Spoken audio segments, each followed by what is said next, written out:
जय श्री कृष्ण।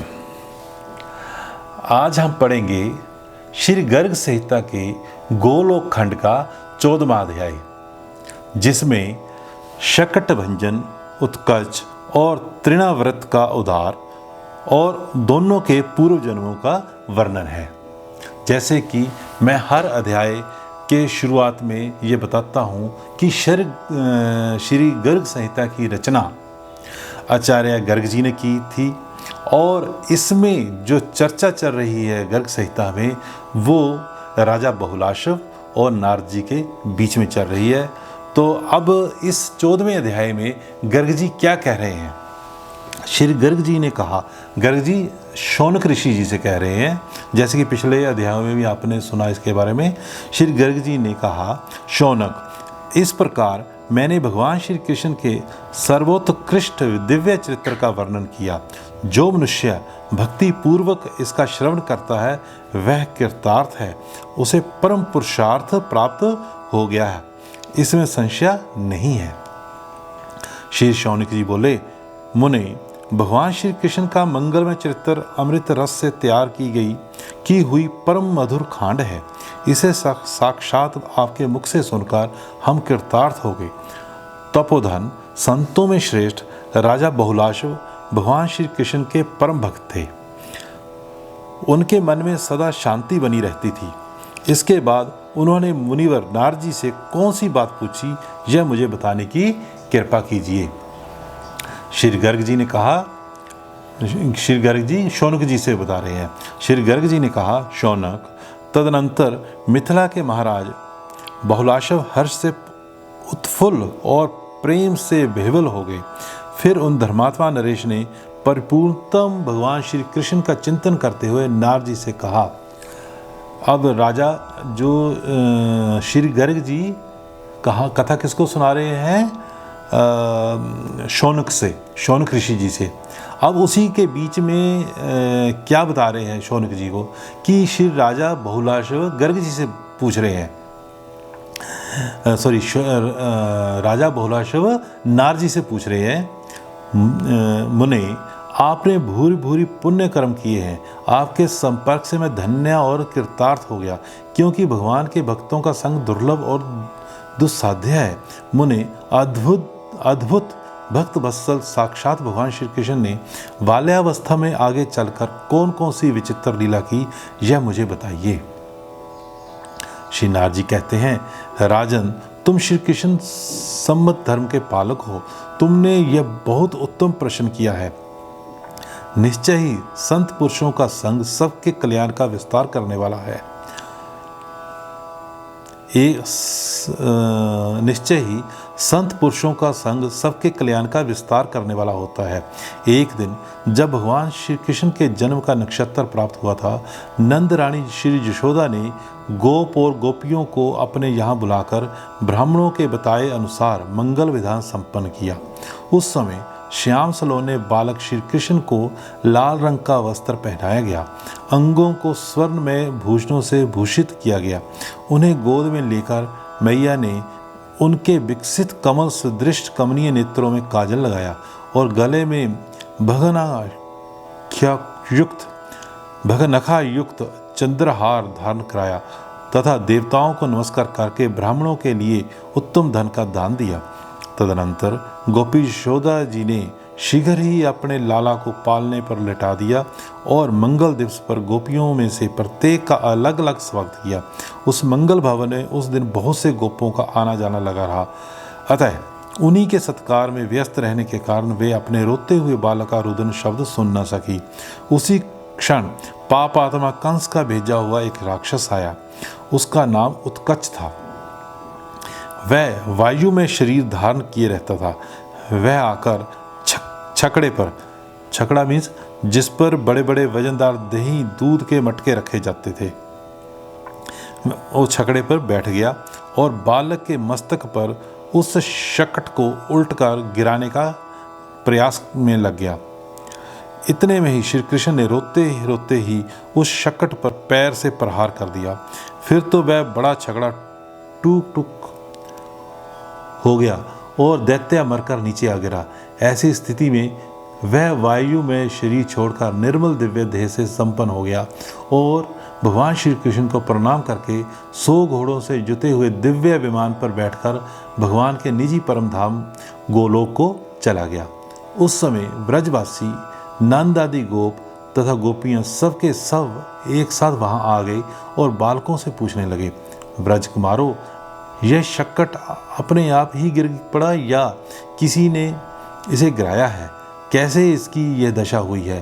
तुम जानते हो तो बताओ। बालकों ने कहा, पालने पर सोया हुआ यह बालक दूध पीने के लिए रोते रोते ही पैर फेंक रहा था। वही पैर छकड़े से टकराया, इसी से यह छकड़ा उल्ट गया। ब्रज बालकों की इस बात पर गोप और गोपियों को विश्वास नहीं हुआ।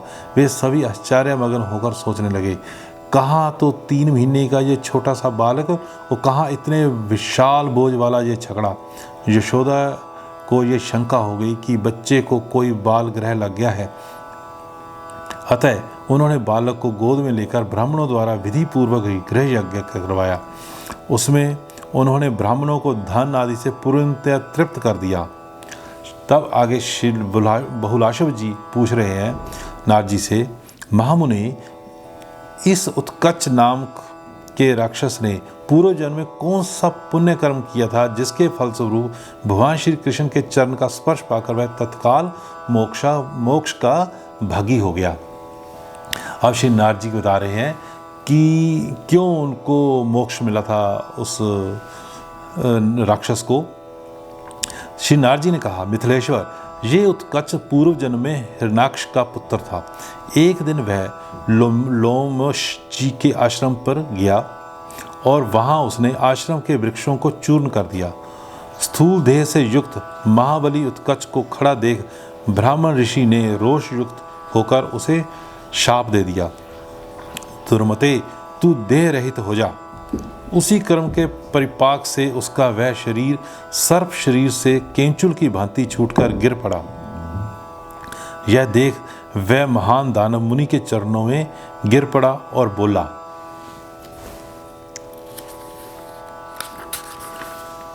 उत्कच ने कहा, मुनि, आप कृपा के सागर हैं, मेरे ऊपर अनुग्रह कीजिए। भगवान, मैंने आपके प्रभाव को नहीं जाना, आप मेरी देह मुझे दे दीजिए। तब अब श्रीनाथ जी कह रहे हैं, राजन, तदनंतर वे मुनि लोमश प्रसन्न हो गए, जिन्होंने विधाता की 100 नीतियां देखी हैं, अर्थात जिनके सामने 100 ब्रह्मा बीत चुके हैं। ऐसे संतों का रोष भी वरदायक होता है, फिर उनका वरदान मोक्षप्रद हो, इसके लिए तो कहना ही क्या है। लोमश जी बोले, चाक्षुष मनवंतर तक तो तेरा शरीर वायु में रहेगा, इसके बीत जाने पर व्यवस्थव मनवंतर आएगा। उसी समय में 28वें द्वापर के अंत में भगवान श्री कृष्ण के चरणों का स्पर्श होने से तेरी मुक्ति होगी। अब देखिए आगे नारद जी क्या कह रहे हैं राजा बहुलासव से। राजन, उक्त वध शाप के कारण लोमश जी के प्रताप से दानव उत्कच भी भगवान के परम धाम का अधिकारी हो गया, जो वर और शाप देने में पूर्ण स्वतंत्र है। उन श्रेष्ठ संतों के लिए मेरा नमस्कार है। राजन, एक दिन नंदरानी यशोदा जी की गोद में बालक श्री कृष्ण खेल रहे थे और नंदरानी उन्हें लाड़ लड़ा रही थी। थोड़ी ही देर में बालक पर्वत के समान भारी प्रतीत होने लगा। वे उसे गोद में उठाए रखने में असमर्थ हो गई और मन ही मन सोचने लगी, ओहो, इस बालक में पहाड़ सा भारीपन कहाँ से आ गया। फिर उन्होंने बाल गोपाल को भूमि पर रख दिया, किंतु यह रहस्य किसी को बतलाया नहीं। उसी समय कंस का भेजा हुआ महाबली दैत्य तृणाव्रत वहां आकर आंगन में खेलते हुए सुंदर बालक श्री कृष्ण को बवंडर रूप से उठा ले गया। तब गोकुल में ऐसी धूल उठी जिसके कारण अंधेरा छा गया और भयंकर शब्द होने लगा। 2 घड़ी तक सबकी आंखों में धूल भरी रही। उस समय यशोदा जी नंद मंदिर के आंगन में अपने लाला को ना देखकर घबरा गई। रोती हुई महल के शिखरों की ओर देखने लगी। वे बड़े भयंकर दिखते थे। जब कहीं भी अपना लाला नहीं दिखाई दिया, तब वे मूर्छित होकर पृथ्वी पर गिर पड़ी और होश में आने पर उच्च स्वर से इस प्रकार करुण विलाप करने लगी, मानो बछड़े के मर जाने पर गौ क्रंदन कर रही हो। प्रेम और स्नेह से व्याकुल हुई गोपियां भी रो रही थीं। उन सबके मुख पर आंसुओं की धारा बह रही थी। वे इधर उधर देखती हुई नंद नंदन की खोज में लग गईं। उधर तृणावृत आकाश में 10 योजन ऊपर जा पहुंचा। बालक श्री कृष्ण उसके कंधे पर थे। उनका शरीर और सुमेरु पर्वत की भांति भारी प्रतीत होने लगा। उनका शरीर उसे सुमेरु पर्वत की भांति भारी प्रतीत होने लगा। उसे अत्यंत पीड़ा होने लगी। तब वह दानव श्री कृष्ण को वहां नीचे पटकने की चेष्टा में लग गया। यह जानकर प्रपूर्णतम भगवान ने स्वयं उसका गला पकड़ लिया। निशाचर के छोड़ दे कहने पर अद्भुत बालक श्री कृष्ण ने बड़े जोर से उसका गला दबाया। उससे उसके प्राण पखेरु उड़ गए। उसकी देह से ज्योति निकली और घनश्याम में उसी प्रकार विलीन हो गई जैसे बादल में बिजली। तब आकाश से दैत्य का शरीर बालक के साथ ही एक शिला पर गिर पड़ा। गिरते ही उसकी छोटी छोटी छितरा गई। गिरते ही उसकी बोटी बोटी छितरा गई। गिरने के धमाके से संपूर्ण दिशाएं प्रतिध्वनित हो उठी। भूमंडल कांपने लगा। उस समय रोती हुई सब गोपियों ने राक्षस की पीठ पर चुपचाप बैठे बालक श्री कृष्ण को एक साथ ही देखा और दौड़कर उन्हें उठा लिया। फिर माता यशोदा को देकर वे कहने लगीं। अब गोपियां माता यशोदा से कह रही हैं, यशोदे, तुम्हें बालक के लालन पालन की रत्ती भर भी योग्यता नहीं है। कहने से तो तुम बुरा मान जाती हो, किंतु सच बात यह है कि कहीं कभी तुमसे दया देखी नहीं गई। भला कहो तो इस प्रकार अंधकार आ जाने पर कोई भी अपने बच्चे को गौ से अलग करता है। तू ऐसी निर्दय है कि ऐसे महान भय के अवसर पर भी बालक को जमीन पर रख दिया। अब गोपियां जो है यशोदा जी को प्यार से एक तरह की डांट रही हैं। तो तब यशोदा जी ने कहा, बहनों, समझ में नहीं आता कि उस समय मेरा लाला क्यों गिरिराज के समान भारी होने लगा था। इसलिए उस महाभयंकर भवंडर में मैंने इसे गोदी से उतारकर भूमि पर रख दिया। गोपियां कहने लगी, यशोदा जी, रहने दो, झूठ ना बोलो। कल्याणी, तुम्हारे दिल में जरा भी दया मेया नहीं है। ये दूमुहा बच्चा तो फूल और रुई के समान हल्का है। अब नारजी देखो, नारजी बहुला से बोल रहे हैं। ये सब भगवान जी की लीलाएं हैं। श्री नारद जी कहते हैं, बालक श्री कृष्ण के घर आ जाने पर नंद आदि गोप और गोपियां सभी को बड़ा हर्ष हुआ। वे सब लोगों के साथ उसकी कुशल वार्ता करने लगे। यशोदा जी बालक श्री कृष्ण को उठा ले गई और बार बार स्तन्य पिलाकर, मस्तक सूंघकर और आंचल से छाती में छिपाकर छो मोह के वशीभूत हो रोहिणी से कहने लगी। श्री यशोदा जी बोली, और यशोदा जी कहते रोहिणी से बोल रही हैं, अब रोहिणी जी से बोल रही हैं, बहन, मुझे देव ने ये एक ही पुत्र दिया है, मेरे बहुत से पुत्र नहीं हैं। इस एक पुत्र पर भी क्षण भर में अनेक प्रकार के अरिष्ट आते रहते हैं। आज यह मौत के मुंह से बचा है, इससे अधिक उत्पात और क्या होगा। अतः अब मैं क्या करूं, कहाँ जाऊं तथा अब और कहाँ रहने की व्यवस्था करूं। धन, शरीर, मकान, अटारी और विविध प्रकार के रत्न, इन सबसे बढ़कर मेरे लिए ये एक ही बात है कि मेरा ये बालक कुशल से रहे।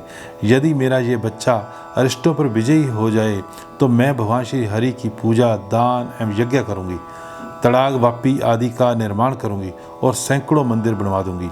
प्रिय रोहिणी, जैसे अंधे के लिए लाठी ही सहारा है, उसी प्रकार मेरा सारा सुख इसी बालक से ही है।